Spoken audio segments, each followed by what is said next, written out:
বাংলাদেশের অন্যতম বৃহৎ ব্যবসায়িক গ্রুপ বেক্সিমকো গ্রুপের বিরুদ্ধে অভিযোগ উঠেছে বিভিন্ন ব্যাংক থেকে অবৈধভাবে হাজার হাজার কোটি টাকা আত্মসাতের।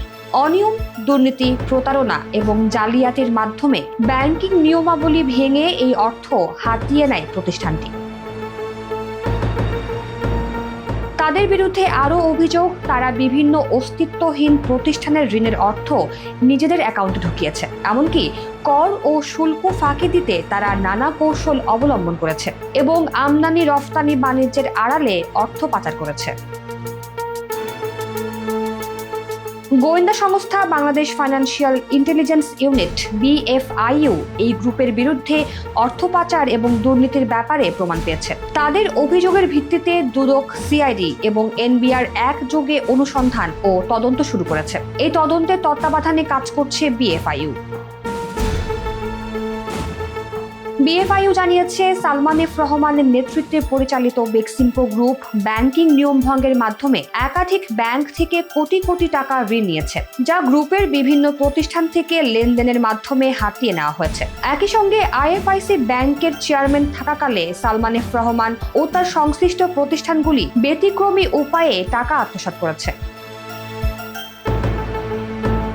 এমন পরিস্থিতিতে সন্ত্রাসে অর্থায়ন প্রতিরোধ আইন ও বিধিমালা মেনে তদন্ত চলছে এবং এসব তথ্যের গোপনীয়তা রক্ষার জন্য তদন্ত দলকে কঠোর নির্দেশনা দেওয়া হয়েছে।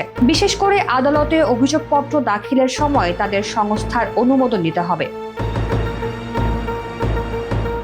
ছাত্র জনতার অভ্যুত্থানে গত 5 আগস্ট শেখ হাসিনা সরকারের পতন হয়। 14 আগস্ট ঢাকার সদরঘাট এলাকা থেকে সালমান এফ রহমানকে গ্রেফতার করা হয়। পরে 1 সেপ্টেম্বর বেক্সিমকো গ্রুপের প্রতিষ্ঠানের বিরুদ্ধে অর্থ পাচারের বিষয়টি অনুসন্ধান শুরু করে CIDর financial crime unit. 22 August Salman F রহমানের বিরুদ্ধে অর্থ আত্মসাৎ সহ বিদেশে টাকা পাচারের অভিযোগে অনুসন্ধান শুরু করে দুদক। শেখ হাসিনা সরকারের পরিবার সহ মোট 10টি বিতর্কিত শিল্প গোষ্ঠীর বিরুদ্ধে তদন্ত শুরু হয়েছে, যার মধ্যে বেক্সিমকো গ্রুপ অন্যতম। এসব গ্রুপের মালিক এবং সংশ্লিষ্ট প্রতিষ্ঠানগুলোর ব্যাংক হিসাব জব্দ করা হয়েছে এবং তাদের লেনদেনের ওপর গভীরভাবে নজর রাখা হচ্ছে। গোয়েন্দা সংস্থাগুলো ইতোমধ্যেই যুক্তরাষ্ট্র, যুক্তরাজ্য, সিঙ্গাপুর, কানাডা এবং সংযুক্ত আরব আমিরাতে তাদের সম্পদ নিয়ে তদন্ত শুরু করেছে। বর্তমানে একাধিক যৌথ তদন্ত দল এই অনিয়মের বিরুদ্ধে সমন্বিতভাবে কাজ করছে, যাতে দেশের অর্থনীতি রক্ষা এবং আন্তর্জাতিক পর্যায়ে অর্থ ফেরত আনা সম্ভব হয়।